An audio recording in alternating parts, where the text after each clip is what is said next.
17 Ramadan de l'an 2 de l'Hégire fut un jour important pour notre communauté. Quel est donc ce jour? Avez-vous déjà entendu parler de la bataille de Badr? Nous tentons aujourd'hui de vous l'expliquer humblement, afin de comprendre le miracle de cette victoire des musulmans.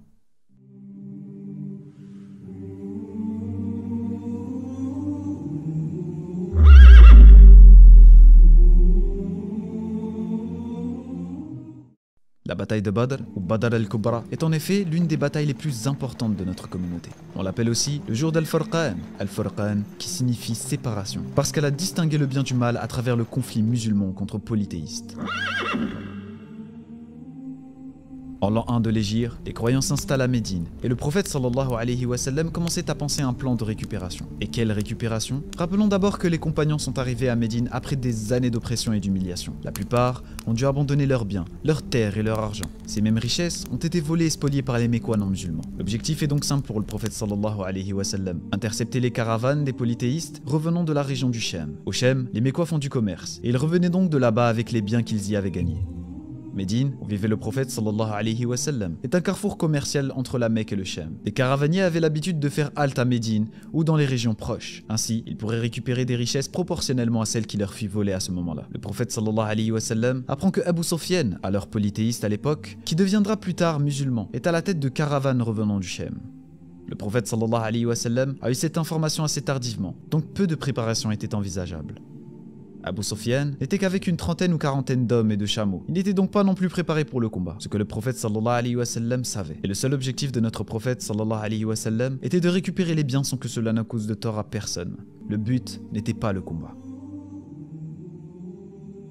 Quand le prophète sallallahu alayhi wa sallam sort pour se rendre à Badr, l'objectif c'est une attaque rapide. Le messager d'Allah sallallahu alayhi wa sallam demanda à ceux qui avaient une monture déjà prête de venir avec lui. Une monture prête à être enfourchée, attelée, car les Arabes combattaient sur une monture. Il ne s'agissait pas d'un ordre. Ne venait avec lui que celui qui était prêt et volontaire. Ce ne fut pas les compagnons les plus habiles à la bataille qui furent sélectionnés. La plupart étaient de la tribu médinoise des Khazraj, alors que ceux qui étaient connus pour être les meilleurs au combat étaient les Haus. Mais ils se trouvaient au nord de Médine et le prophète sallallahu alayhi wa sallam est sorti au sud. Ils étaient environ 314 hommes, 70 chameaux et seulement 2 chevaux. À l'écoute de ce nombre, on comprend qu'il ne s'agit pas d'un arsenal. Ils n'étaient pas même armés de leurs sabres de guerre, mais simplement de leurs armes de hanche. Revenons maintenant à Abu Sufyan. Il avait des infiltrés et entend à son tour que le prophète sallallahu alayhi wa sallam prépare une offensive. Abu Sufyan reçoit ces informations et décide d'envoyer une personne de son groupe prévenir les Mécois. Les caravanes étaient lentes et il fallait faire vite pour transmettre le message. Tous les notables parmi les Mécois sont donc sortis pour cette bataille quand ils en ont reçu l'information. Ils étaient fous de rage. Ils comprennent maintenant que les Mécois qui sont allés à Médine, les musulmans donc, deviennent une menace pour eux. Il s'agissait pour eux d'un affront. Ils se sentaient attaqués dans leur honneur. La station de Badr était connue pour avoir des points d'eau. C'était un endroit de halte pour les personnes qui voyageaient et passaient par là. Un véritable jeu d'influence va donc se jouer. Le prophète sallallahu alayhi wa sallam s'approche de cette station et parallèlement Abu Sufyan. Tous deux commencent à établir une stratégie de reconnaissance. Le prophète sallallahu alayhi wa sallam envoie des compagnons pour inspecter les alentours et revenir avec des informations exploitables. Ici, on remarque l'intelligence de notre prophète alayhi salatu wa sallam et des compagnons à cette époque. Un groupe de compagnons y voit 2 serviteurs des gens de Quraysh. Ils vont donc les interroger. Mais ils ne s'attendent pas à ce que les Quraysh approchent de Badr. Seulement, les Mécois commençaient déjà à placer leurs pions et prévoyaient d'envoyer toute une armée. Les servants dirent aux compagnons qu'ils étaient de Quraysh, mais les compagnons ne les ont pas crus. Ils espéraient encore intercepter la caravane de Abu Sufyan et pensaient que les jeunes servants mentaient et cachaient qu'en réalité, ils étaient avec Abu Sufyan. Alors les compagnons les frappèrent. Le prophète sallallahu alayhi wa sallam, alors en prière, ne pouvait pas intervenir pour les blâmer.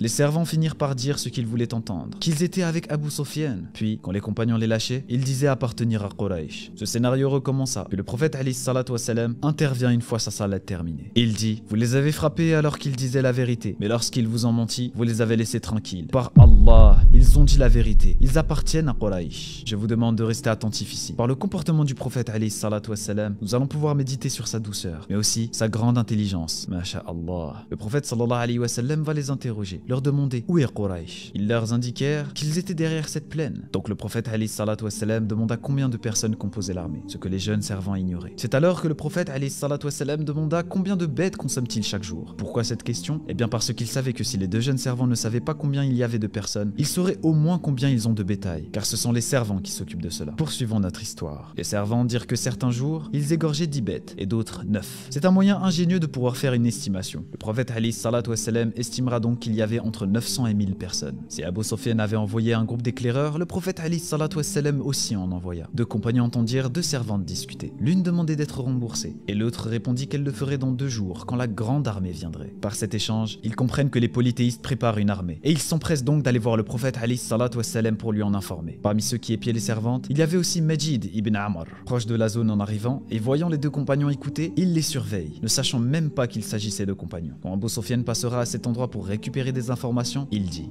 Oh Mejdi, qu'y a-t-il de nouveau à me raconter? Des choses étranges, maître. 2 cavaliers de Médine sont venus écouter à cet endroit.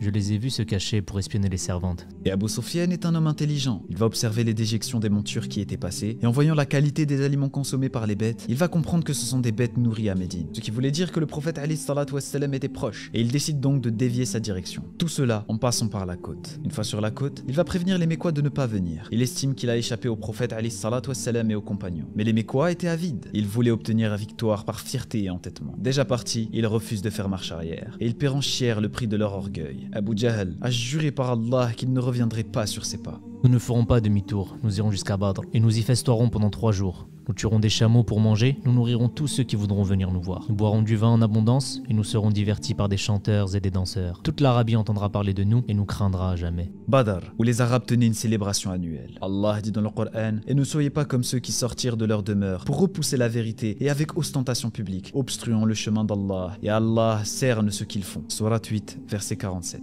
Le prophète sallallahu alayhi wa sallam ne faiblit pas, ne se détourne pas, et a le courage de continuer dans cette bataille, comprenant pourtant l'infériorité numérique des croyants. Venant de Médine pour s'installer, le prophète sallallahu alayhi wa sallam arrive en premier à Badr, avec les compagnons radiyallahu anhum. Il a la domination du terrain, ce qui est un atout non négligeable. Il est important de se rappeler que Badr est un point d'eau comme nous l'avons mentionné tout à l'heure. Le prophète sallallahu alayhi wa sallam apprend que les Quraysh arrivent en nombre. Il, sallallahu alayhi wa sallam, a envoyé ses éclaireurs, mais ils n'ont pas encore de plan de bataille établi. Ce n'est plus qu'Abu Sufyan et ses caravaniers, soit 30 à 40 hommes, mais environ 1000 personnes dont 300 cavaliers, qui arrivent incessamment sous peu. Les événements prennent donc une toute autre tournure. Le prophète sallallahu alayhi wa sallam demande aux compagnons leur avis. Doivent-ils repartir? En vérité, son questionnement avait un but bien précis. Il ne voulait pas repartir, mais il voulait sonder leur motivation et voir la hauteur de leur foi. Al-Miqdad lui dit notamment: Ô messager de Dieu, va vers ce que ton Seigneur t'a montré. Nous sommes avec toi. Par Allah, nous ne te dirons pas comme les enfants d'Israël ont dit à Moïse: va combattre toi et ton Seigneur. Quant à nous, nous demeurons ici. Non, nous te dirons: va combattre toi et ton Seigneur, et nous combattrons avec vous.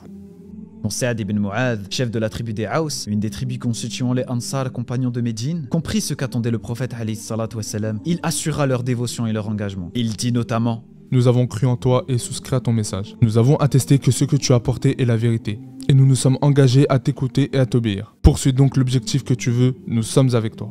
Par celui qui t'a envoyé, si tu partais en direction de cette mer et que tu t'entreprenais de la traverser, nous la traverserons avec toi, sans qu'un seul homme parmi nous ne reste derrière. Nous ne détestons guère d'aller avec toi confronter l'ennemi. Nous sommes patients dans la guerre, sincères lors de l'affrontement. Qu'Allah fasse que nous te donnions un beau spectacle. Mène-nous donc avec la bénédiction d'Allah. Ces mots réjouirent notre bien-aimé prophète sallallahu alayhi wa sallam, qui sut à ce moment-là qu'il était entouré d'hommes courageux et indéfectibles. Entrant maintenant dans le plan militaire, le prophète alayhi salatu wa sallam va d'abord commencer à s'installer à proximité de l'endroit où il arrive, endroit où se trouvent des puits. Le messager d'Allah sallallahu alayhi wa sallam commence donc à déposer son campement. Mais le compagnon Al-Hubab ibn Mundhir, homme qui connaissait bien le terrain, lui dit: Ô messager d'Allah, ce lieu de campement correspond-il à un choix divin auquel nous devons nous tenir, ou bien est-il gouverné par ton plan de bataille?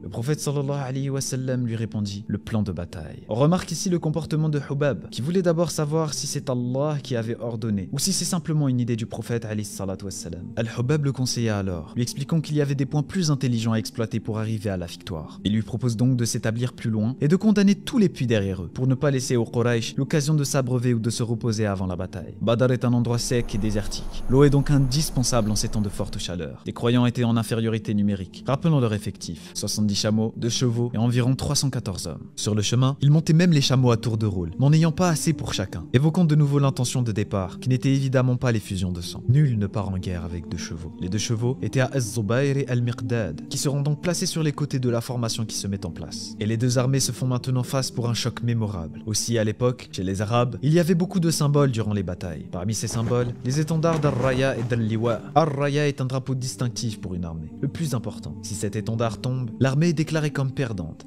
L'armée est démotivée. C'est un symbole que si personne ne relève, tout le monde est considéré vaincu. Pour à la fois garder l'étendard et combattre, il est nécessaire d'être un soldat aguerri. Al-Liwa, quant à lui, représente l'armée, mais ne représente pas directement la victoire comme Al-Raya. Le prophète sallallahu alayhi wa sallam donna donc Al-Raya à Ali ibn Abi Talib et Al-Liwa à Mus'ad ibn Umayr, qui seront donc avant même l'avant-garde, au début même de la formation de combat. Ali ibn Abi Talib radiallahu anhu va être digne de cet étendard, l'étendard d'Al-Raya. Chez les Arabes, avant les batailles, il y avait aussi une coutume. 1, 2 ou 3 des meilleurs combattants doivent s'élancer dans un combat avant la bataille. Une histoire de défi que les meilleurs soldats doivent relever. Dans le camp des polythéistes, des adversaires de taille, Al-Walid ibn Utba et Shayba vont s'avancer en hurlant des malédictions à l'encontre des musulmans. Du côté des musulmans, 3 personnes parmi les Ansar vont s'engager en premier. Quand les polythéistes les ont vus, ils se sont demandé qui ils étaient. Ils ont compris qu'il s'agissait de Médinois, de Ansar, et ils voulaient affronter leurs cousins, respecter une certaine éthique dans le combat, un code d'honneur. L'envoyé d'Allah sallallahu alayhi wa sallam demanda au célèbre Ali ibn Abi Talib, Ubayda ibn Harith et Hamza de s'avancer. Les duels ont été rapides. Hamza tua Shayba et Ali tua Walid, mais Ubayda, qui avait quand même réussi à porter un coup à Utba, fut grièvement blessé. Hamza et Ali volèrent au secours de leur noble allié, tuèrent Utba et emmenèrent Ubayda à l'arrière. Le courageux Ubayda avait la jambe coupée et à la suite de cela, il mourut quelques jours plus tard. Sur le champ de bataille, après les duels, les polythéistes venaient de perdre des notables qu'ils considéraient très importants. Enragés par ces pertes, ils se précipitèrent sur les musulmans dans le but de les exterminer. L'affrontement était lancé. Les musulmans invoquaient leur seigneur en demandant son secours. Ils réussirent à défendre leur rang. Le combat s'intensifiait. Les musulmans répétaient encore et encore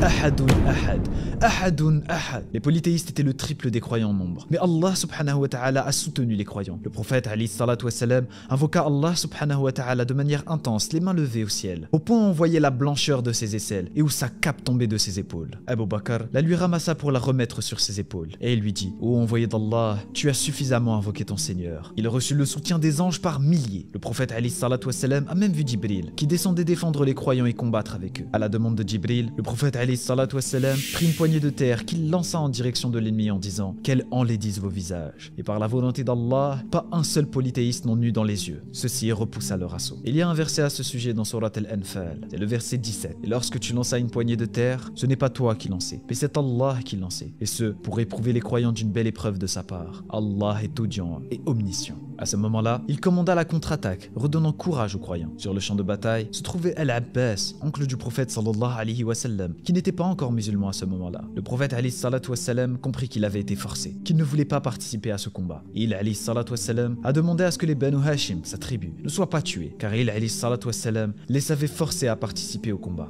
Al-Abbas fut capturé par un Ansar, mais il dit: Ce n'est pas cet homme qui m'a capturé.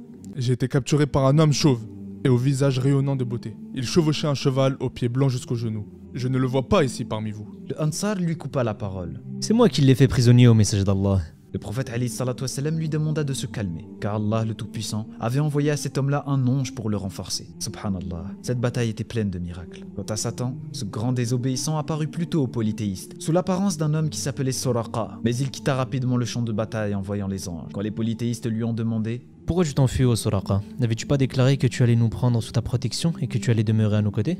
Alors il répondit: Je vois ce que vous ne voyez point. Je crains Allah, son châtiment est sévère. Et il s'enfuit en direction de la mer et plongea. Abu Jahl, celui qui est appelé le Pharaon de cette communauté, voyant pourtant que la victoire des musulmans se rapprochait, dit à ses semblables avec orgueil et agressivité: Que la défection de Suraqa ne vous ébranle pas. Il était de connivence avec Muhammad. Que la mort de Utba, Shayba et Al-Walid ne vous effraie pas. Ils se sont précipités. Par Allah et Al-Uzza, nous ne rentrerons chez nous qu'une fois que nous les aurons tous ligotés. Je ne veux pas vous voir les tuer.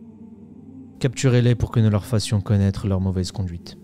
Abu Jahl, l'orgueilleux, ne tardera pas à mourir sur le champ de bataille. Humilié, les polythéistes étaient 3 fois plus nombreux. Mais pourtant, leur défaite fut cuisante.